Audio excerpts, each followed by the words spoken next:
আলহামদুলিল্লাহ ইয়া আল্লাহ আসসালাতু ওয়াসসালামু আলাইকা ইয়া রাসূলুল্লাহ আশহাদু আল্লা ইলাহা ইল্লাল্লাহু ওয়াহদাহু লা শারীকা লাহুল মাবুদ ওয়া আশহাদু আন্না মুহাম্মাদান আবদুহু ওয়া রাসূলুহুল মাহবুব আম্মা বাদ। দাফনের পরে আজান দেওয়া জায়েজ কিনা? মাওলানা আব্দুল হালিম রেজভী সাহেব, তুমি যে প্রশ্ন এনেছো এ প্রশ্নের জবাব তোমার অবশ্যই জানা আছে যে দাফনের পরে আজান জায়েজ মুস্তাহাব। যদিও এই আজানে বাতিল ফিরকা একমত নয়, কিন্তু আমার কথা হলো এটাই, দাফনের পরে আজান এটা হানাফি মাযহাব অনুযায়ী মাসলাকে আলা হযরতের একটি বিশেষ মাসলা। তবে এই মাসলার বাণী মাবানি বা প্রবর্তক আমার আলা হযরত নাই। এ বহু যুগ থেকে এই আজান চালু আছে। তো এই আজান সম্পর্কে আমি আমার দাফনের পরে বলে যে বইটা আছে তার মধ্যে আমি বিস্তারিত আলোচনা আমি করে দিয়েছি। 2009 সালে আমি একখানা কিতাব বের করেছিলাম দাফনের পরে। এর পূর্বে আমার ছিল দাফনের পূর্বাপর, সেখানে আমি দাফনের পরে আজান সম্পর্কে আলোচনা করেছি। তবে আরো আমি বিস্তারিতভাবে আলোচনা করেছি আমার দাফনের পরে বলে এই কিতাবের মধ্যে। আমি সব সময় একটা কথা বলছি এবং বলতেই থাকবো যে আমি যে মসলা বলছি বা আমি যে মসলা বলবো জেনে রাখবেন সেটা হানাফি মাযহাবের কথা, সেটা মাসলাকে আলা হযরতের কথা, সেটা সারা পশ্চিম বাংলার সুন্নি ওলামায়ে কেরামদের কথা। এবার মানুষ মাত্র ভুল ভ্রান্তি আছে, এই জায়গায় যদি আমার কোনো জায়গায় জবান স্লিপ করে ফেলে, কোনো উদ্ধৃতি যদি স্লিপ হয়ে যায়, ভুল হয়ে যায়, এখানে কিন্তু আমি সব সময় সংশোধনের জন্য প্রস্তুত। তবে কোনো বাতিল ফিরকার কথায় না আপনারা কান দিবেন আর না আমি তাদের কোনো বার্তার পরোয়া করে থাকি। দাফনের পরে আজান যে দেওয়া হয় এটা আমাদের ভারত, পাকিস্তান, জেমগুন, বার্মা, বাংলাদেশ নয়, এ সারা পৃথিবীতে চালু আছে কম বেশি ভাবে। এই আজানের উপকারিতা বহু। আমার আলা হযরত ইমাম আহমদ খান ফাজলে বেরেলভী আলাইহি রহমাত ওয়া রিদওয়ান তিনি দাফনের পরে আজান সম্পর্কে স্বতন্ত্র কিতাব লিখেছেন, তাতে 36টা দলিল পেশ করেছেন। ইজানুল আজাদ ফি আজানিল কবর। তবে আমি এখানে বেশি কথায় যাব না, সাধারণ মানুষের জন্য যেটা প্রয়োজন সেটা আমি তাদের সামনে আমি হাজির করে দিচ্ছি। আজানের দাফনের পরে আজান এ কথা আমার আলা হযরতের প্রথম কথা নয়। হানাফি মাযহাবের বিশ্বস্ত নির্ভরযোগ্য বহু পুরাতন কিতাব, সেখানে দাফনের পরে আজান দেওয়ার কথা আছে। এবং আমার এই কিতাবের মধ্যে আমি 20খানা কিতাবের উদ্ধৃতি পেশ করেছি। আপনারা আশ্চর্য হয়ে যাবেন, এই মাসলাকে কেবল আমার আলা হযরত নয়, অখণ্ড ভারত নয়, ভারতের বাইরে পৃথিবীর বিভিন্ন দেশে এ আজান চালু আছে। এবং হানাফি মাযহাবের বিশ্বস্ত নির্ভরযোগ্য কিতাবে এ আজানের কথা বলা হয়েছে। আলা হযরতের পূর্বেকার কিতাবের মধ্যে আছে। তা আমি আপনাদের সম্মুখে এখন আমি যে সমস্ত কিতাবের উদ্ধৃতিতে দাফনের পরে আজান জায়েজ মুস্তাহাব বলে প্রমাণ করেছি, সেই কিতাবগুলি আমি কেবল পড়ে শোনাবো। এটাই আপনাদের জন্য যথেষ্ট মনে করবেন। হ্যাঁ, পশ্চিম বাংলায় কোন সুন্নি আলেম যদি, কোন হানিফি আলেম যদি, মাসলাকে আলা হযরত মাননেওয়ালা কোন মৌলভী যদি এর বিরোধিতা করে, আলহামদুলিল্লাহ আমি তার সঙ্গে মত বিনিময় করার জন্য সব সময় প্রস্তুত।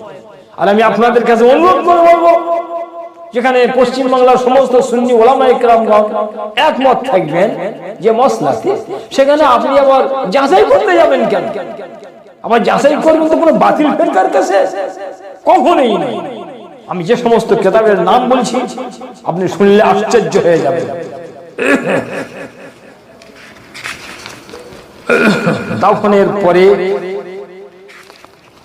আজান সম্পর্কে আলহামদুলিল্লাহ আমি 21 খানা কিতাবের উদ্ধৃতি পেশ করেছি। কেবল কিতাবের নাম দিয়ে ছাড়িনি, কিতাবের খণ্ড পৃষ্ঠা পর্যন্ত বলে দিছি। 1 নম্বর রদ্দুল মুহতাজ, দ্বিতীয় খণ্ড, 235 পৃষ্ঠা। এই কিতাবখানা সুন্নি ও দেওবন্দি বিতর্কের বহু ঊর্ধ্বে, যেটা আমার বইতে লেখা আছে।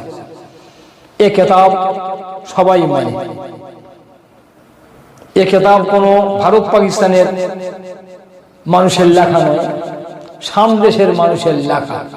এই কিতাবকে আমরা স্বামী বলে জানি, রদ্দুল মুহতাজ, তবে ফতোয়ায়ে স্বামী বলা হয়। এই কিতাবখানা 8 খণ্ডে সমাপ্ত। তার দ্বিতীয় খণ্ডে 235 পৃষ্ঠায় দাফনের পরে আজানের কথা বলা হয়েছে। 2 নম্বর সহিহুল বিহারী, এটা হচ্ছে একখানা হাদিসের কিতাব। এই কিতাবের 913 পৃষ্ঠায় আজানের কথা বলা হয়েছে দাফনের পরে। এই কিতাবের মধ্যে 9287টা হাদিস আছে।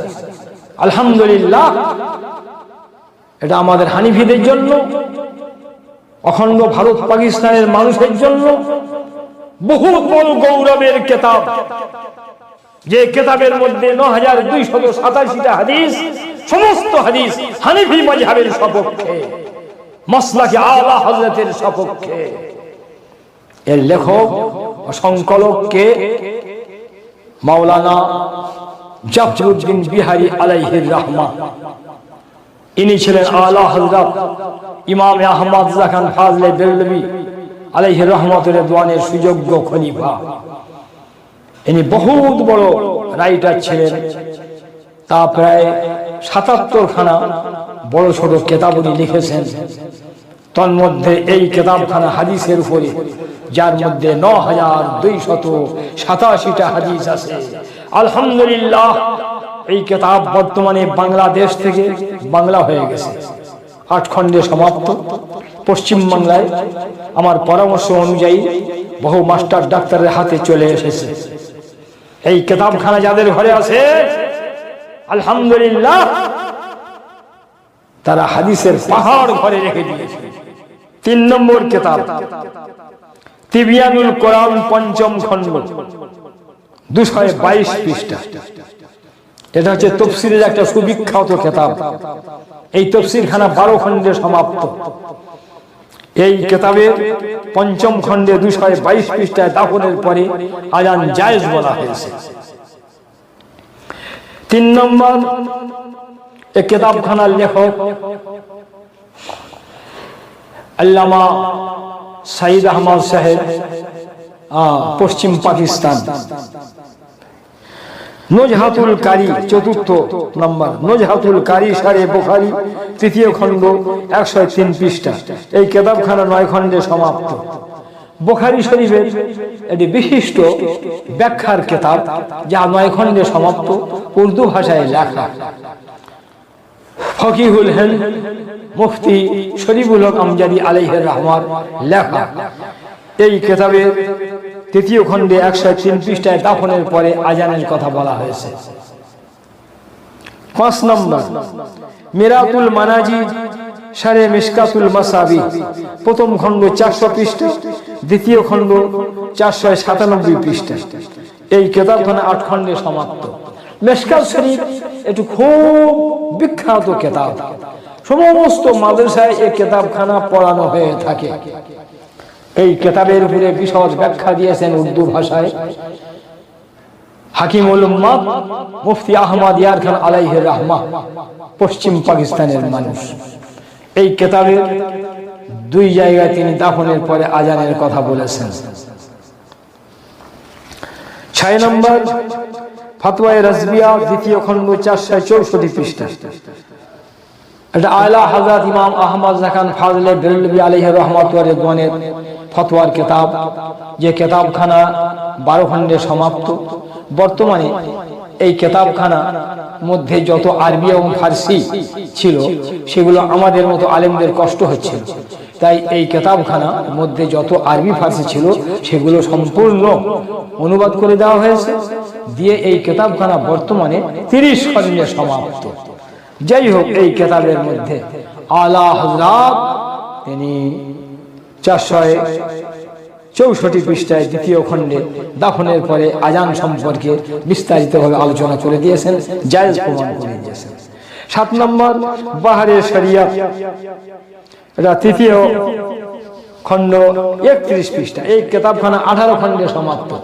আলা হযরতের একরকম প্রধান খলিফা বললেই চলে, ফকিহুল হিন্দ আল্লামা আমজাদ আলী আলাইহির রাহমাহ, ইনি এই কিতাবের মধ্যে দাফনের পরে আজানকে জায়েজ মুস্তাহাব বলেছেন। ফতোয়ায়ে ফাইজুর রাসূল, প্রথম খণ্ড, 455 পৃষ্ঠা। এই কিতাবখানা 2 খণ্ডে সমাপ্ত। এই কিতাবের মধ্যে দাফনের পরে আজানের কথা বলা হয়েছে। জাল হক, প্রথম খণ্ড, 371 পৃষ্ঠা। এই কিতাবখানা 2 খণ্ডে সমাপ্ত। এই কিতাবের মধ্যে দাফনের পরে আজানের কথা বলা হয়েছে। ফতোয়ায়ে ফকিহে মিল্লাত, 2 খণ্ড, তার প্রথম খণ্ড 90 পৃষ্ঠায় বলা হয়েছে জায়েজ। ফতোয়ায়ে আমজাদিয়া, প্রথম খণ্ড, এই কিতাবখানা 4 খণ্ডে সমাপ্ত, 328 পৃষ্ঠায় দাফনের পরে আজান জায়েজ বলা হয়েছে। 12 নম্বর ফতোয়ায়ে বরকাতিয়া, যার 123 পৃষ্ঠায় জান্নাতি জওয়াব, 275 পৃষ্ঠা। এই কিতাবখানা আমাদের সুন্নি দিকে বেহেশতি জওয়াব, যেমন মহিলাদের জন্য উপকৃত একটা কিতাব, দেওবন্দীদের আলহামদুলিল্লাহ ঠিক অনুরূপ আমাদের কিতাবের নাম হলো জান্নাতি জওয়াব। এই কিতাবের মধ্যে 275 পৃষ্ঠায় দাফনের পরে আজান জায়েজ বলা হয়েছে। ফতোয়ায়ে ইউরোপ, 100 পৃষ্ঠা এবং 230 পৃষ্ঠায় দাফনের পরে আজান দেওয়া জায়েজ বলা হয়েছে। ফতোয়ায়ে ইউরোপ মহাদেশের হল্যান্ডের যিনি মুফতি আজম, তিনি তার কাছে একটা ফতোয়া সেই দেশের মানুষ জানতে চেয়েছেন যে আমরা ছোটবেলা থেকে আমরা হল্যান্ডের মানুষ, সুরিনামবাসী, আমরা বাপদাদার আমল থেকে দাফনের পরে আজান আমরা দেখে আসছি। ইদানিং করে পশ্চিম পাকিস্তান থেকে কিছু প্রবাসী দেওবন্দি মুসলমান এখানে বাস করে, তারা এই আজানকে নাজায়েজ বলছে, বেদাত বলছে। এ সম্পর্কে আমরা সঠিক তথ্য জানতে চাই। আলহামদুলিল্লাহ, ফতোয়ায়ে ইউরোপের মধ্যে মুফতি আজম ওয়াজেদ আলী সাহেব কিবলা, তিনি ইন্তেকাল করেছেন, তিনি বিস্তারিত আলোচনা করেছেন এবং জায়েজ বলে দিয়েছেন। তাহলে বুঝা গেল ইউরোপ মহাদেশেও এ আজান চালু আছে, শাম দেশে এ আজান চালু আছে। আনোয়ারুল হাদিস, 238 পৃষ্ঠা। এই কিতাবটার মধ্যে 554টি হাদিস এবং 474টি মসলা রয়েছে। এটা আমাদের হানাফি মাযহাবের বিশ্বস্ত কিতাব। এখানে দাফনের পরে আজানের কথা বলা হয়েছে। নিজামে শরিয়ত, 74 পৃষ্ঠা। আনোয়ারে শরিয়ত, 39 পৃষ্ঠা। ইসলামী জিন্দেগি, 114 পৃষ্ঠা। ফতোয়ায়ে মারকাজে তারবিয়াতে ইফতা, 54 পৃষ্ঠা। এবং ইমাম আহমদ খান ফাজলে বেরেলভী আলাইহি রাহমাতুর রিদওয়ান তার ওয়াসায়া শরীফের 10 পৃষ্ঠায় দাফনের পরে আজান জায়েজ বলেছেন। আর শেষে গিয়ে আপনি পাবেন ইজানুল আজার ফি আজানিল কবর। এই কিতাবখানাতে আলা হযরত 36টা দলিল পেশ করে দিয়েছেন যে দাফনের পরে আজানে মুর্দার বহু উপকার হয়ে থাকে। এই পর্যন্ত বলে আমি এখানে আমার সুন্নি ভাইদের কাছে অনুরোধ করে শেষ করতে চাই যে দাফনের পরে যে যে জায়গায় আজান চালু আছে আপনারা কারোর কথায় বিভ্রান্তির শিকার হবেন না। পশ্চিম বাংলার একজন সুন্নি আলেম যদি বিরোধিতা করে তখন আপনারা চিন্তা ভাবনা করবেন, আমাদের কানে তুলবেন। আলহামদুলিল্লাহ আমরা বসে আলোচনার মধ্যে যাব, দেখবেন আওয়াজ দাফনের পরে আজান দেওয়া জায়েজ মুস্তাহাব বলে প্রমাণিত হয়ে যাবে। কোন বাতিল ফিরকার কথায় কান দিবেন না। এই বলে সমাপ্ত করছি। ওমা আলাইনা ইল্লাল বালাগ।